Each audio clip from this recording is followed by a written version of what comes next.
Hello everyone, my name is Alice. I'm a gastronome working in food design, and today I am here with Marije Vogelzang, a true pioneer in the field. Marije, would you like to introduce yourself to the people that still don't know you? Sure, yeah. My name is Marije Vogelzang. I'm from the Netherlands, and I've been working as a designer for 26 years, and I always focus on the eating experience. So some people say I'm a food designer, but I could also be called an eating designer because I think eating is actually what it's all about more than the food itself. Therefore, you talked about eating design or food design. Would you please tell us what's the difference between food design, eating design? What's in there? What's all of this? Because still a lot of people misunderstand what food design is, and most of the time it gets confused with gastronomy or food styling or food photography. Mm-hmm. Yeah, and it's understandable because it is kind of confusing. So I'm trained to be a designer, so I should be like a product designer maybe or a conceptual designer. But I started working with food in a way that I was making food experiences, for example, funeral dinners with only white food, as white is the color of death in some cultures. And then people told me that, oh, you're a designer, you're working with food, so you must be a food designer. And it makes sense because it sounds nice, but it would also imply that I actually literally design food. And I think food is already perfectly designed by nature. I don't necessarily have to design the food itself. But what I do design is this experience that people can have with food.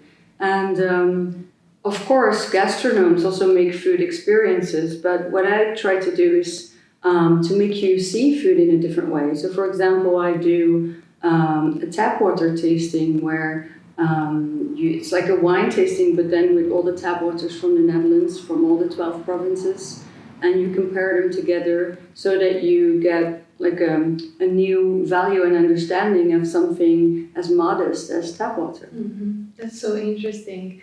Do people really feel the difference by your contribution and what's left to them? Food is such an incredible and powerful mean to be used artistically wise. Yeah, I think food is great to use as artistic practice because it is understandable. Everybody eats, and we all eat, and we all understand food. But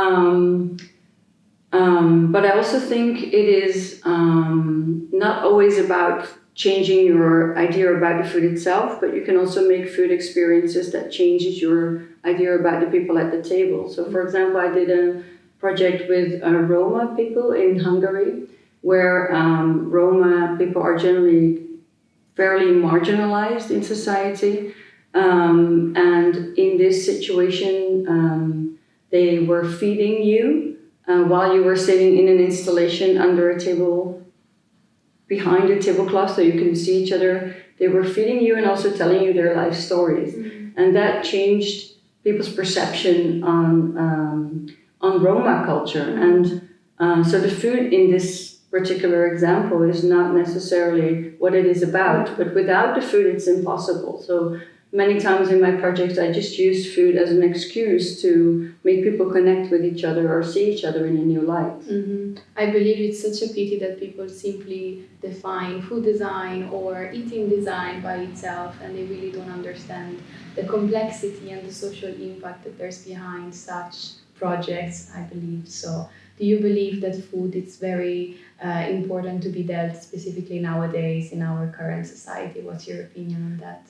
Yeah, I really think that this is the time in the world where food is something that we need to look at again. There are a lot of issues when it comes to food. Of course, we all know about overfishing, obesity, loss of pollinator and bees, for example. So there are a lot of issues that relate to food. So that means that we also need to reconsider what we eat. But it's also interesting how we we focus so much on, gossip and what clothes to wear, and then we don't really think about what we actually put inside our bodies, what makes us. So on one way, I think we should reconsider food, But I also think we should reconsider our act of eating, because the way we eat generally is because there is a certain tradition of eating, or because we have a certain habit of eating, and we don't really consciously experience that. Whereas we live in the world of abundance. Like, we live now in a world, in a time where there is so much food, and I'm sure, of course, not everywhere in the world, but in the Western world there is a lot of food, but it's very low quality. But there is like heaps of abundance, and you would think that the more abundance there is, the more grateful we become. But actually, we are more numb than anything else. So what I want to do is also introduce imagination in eating, where you become conscious about how amazing it is that there is food in the first place, because we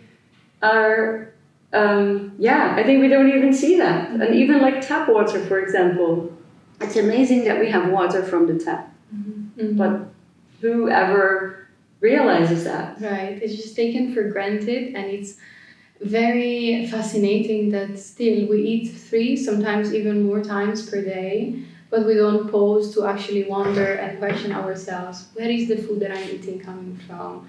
Who are the people involved in the processes behind? And how am I eating? How is my behavior? How am I treating the food that has the powerful possibility of nurturing me if I perhaps enjoy the relationship with the food itself in a different way? So which is the role of the 5 senses with this regard, also in your work, in your creative process, and how do people interact with them? Well, of course, the senses are all we have. Like, we don't have the things around us.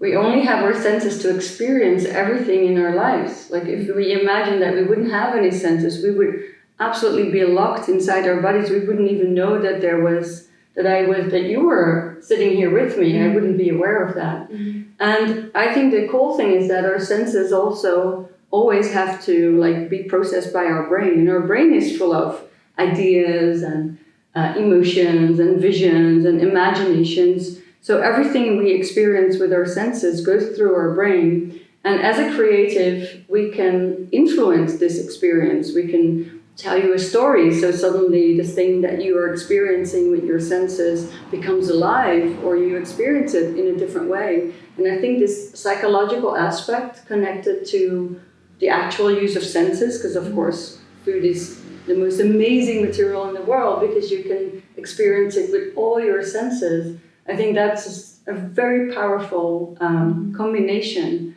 And another thing I think is that in nowadays time, we spend so much time behind the screen, so we're mostly watching things, we might be hearing things, but the other senses are not really activated. So I think food is also 3 times a day our moment where we can reconnect with the real living world, where we can connect with things that also decay, that have a limited time span, that have a smell, that have a taste.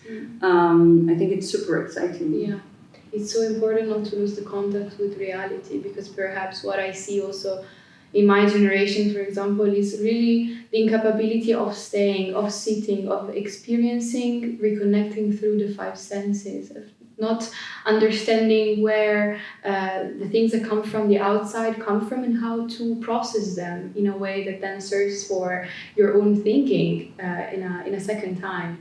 And I was wondering, for the people that are here watching and listening, if you have any suggestions for creative souls that want to get started with food design, or want to know perhaps more how they can get to know you, first of all, get to know your work, and also which are some tips that you could give them to get started. I think anyway, if you feel like starting with food design, I think that's super cool, because if you imagine how many graphic designers there are in the world, then that would be about this amount, let's say. But then food designers are I think even this amount. So it means that there is so much space to develop your work as a food designer. Next to that, I also think like if you, and I don't want to say anything bad about graphic design because I think graphic design is nice, but just realizing that food as a topic is so much more essential to humans' lives and that it touches on so many different things. For example, hospitals, mental health, farming, landscape, or general like physical health, of course. But also how we relate through rituals to each other or to our soil or to our land or create new food cultures. All of that is possible with food design. And I think it's such a wealthy area to step into that even if you don't know everything about it yet or you can't really see where it would lead to, then even if you would just focus on your little angle, the thing that fascinates you, then you can bring something valuable to that field. And you don't have to do everything. You don't have to know everything. There are always scientists or specialists who you can connect with to gain more knowledge about your field. I think the only thing that you really need to do when you start is to look around you in a curious way and wonder, like, why do we do the things we do? And couldn't it be different? And what if it was... what if this scenario was a different scenario? I think that is really the first step, to be genuinely curious and walk around the world, walk around the food world as if you just came to Earth and you knew nothing. I think that is, like, from a kind of mindset perspective, a really healthy way to be as a designer working with food or as a creative working with food. You don't have to necessarily have a design background. Mm-hmm. Like an alien being on Earth and experiencing everything for the first time, right? Mm. Would you tell us more about your creative steps while developing a project or thinking about a conceptual dinner, for example? Yes. Well, there's not like a fixed like method that I use, although I do teach those methods because it's nice to have something to hold on to when you're taking these steps. But you will notice that after you have like a method that you go through, you also find your own way. Like some creatives love starting with the material, others start with the research, and others start with just ideation. So everybody has their own like way. I really like taking showers and then I get my ideas. But the reason for that is that I realized that when you want to find creative ideas, that you have to put your mind at least in alpha brainwaves. This is something that we talk about a lot in the in my online courses and also in my live courses. I always explain how that works because you need to understand how your brain works creatively, so you can also find yourself in that creative position in order to create. And so many times we kind of want to force ourselves to have this creative idea, but if you force yourself to have it, then actually it might not happen. So so for me it's taking showers. For other people is like cooking or walking in the forest. I think that's very important to understand how your brain works so you can use it in your benefit. Mm-hmm. Discover also yourself, how you function, and in which moment perhaps you have these insights. Yeah. Right. Mm-hmm. Mm-hmm. I was wondering also if you could maybe explain further which is the difference then with food art, because maybe a person that comes outside the background of food design or food art, it can seem very much the same, but it's not. So also in terms of creative steps again. Mm-hmm. Yeah. I think quite a few of my projects, if you maybe have seen some online or in reality, might seem like they're art, but I see that differently in my opinion. The difference between art and design is that design is always created for someone else, to be experienced by someone else. So you always have the other person in mind when you're creating.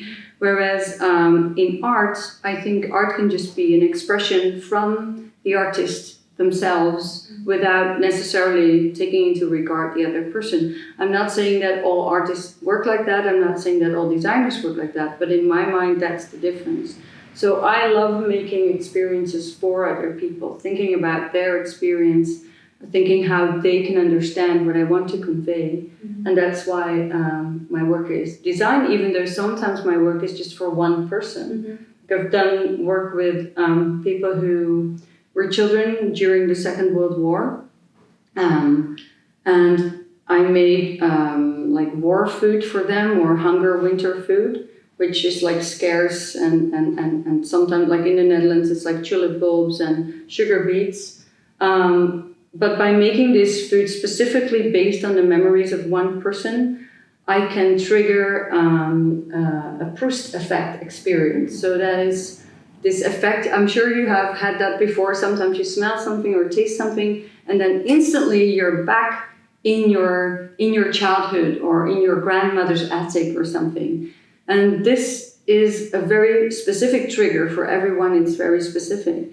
So to create this only for one person, so that this person can go back to that time when they were children during the Second World War, that's something that I've done quite a lot. But then you design something only for one person. And I think this is a kind of thing that confuses people sometimes. They think, yeah, but design should be like for a big group of people or for everyone.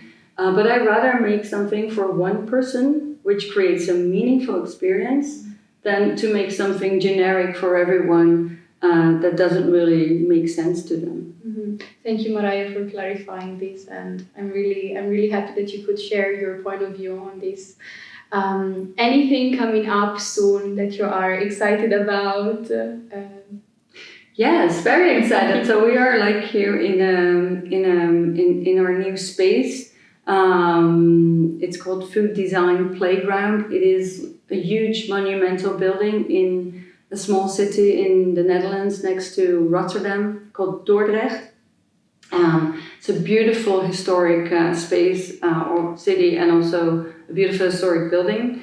And this building will be the home for food design, not the home. I mean, there are more homes, but it will be a home for food design. So in this space, you can find pop-up dinners, food experiences, exhibitions about food design, conferences, lectures, workshops, retreats, everything around food and design. But it's not only for food design. It's also anybody who is interested in experiencing food in an interesting or inspiring way can come for like lunches and breakfasts and have like audio stories where food plays a role. And we have a food book club where you eat what you read. So every 2 weeks we read a book together and then we eat what's in the book. So yeah, lots of things. Amazing. Sounds like a lot of fun. Yeah. And with the regard of the book, I'm really happy to show you also Marije's Liquid book that I'm sure you can find it on Amazon, right, Marije? Which is all about reconnecting with the senses and exploring a little bit the fascinating combination of fun, of excitement and food, and which is amazing. So yeah, it's partly edible philosophy, but in a very lighthearted way with lots of humor. But it also has a lot of things that you can do yourself at home to explore food in a more original way, maybe. And I love the illustrations, by the way, or done by Marije, of course. They're super cute.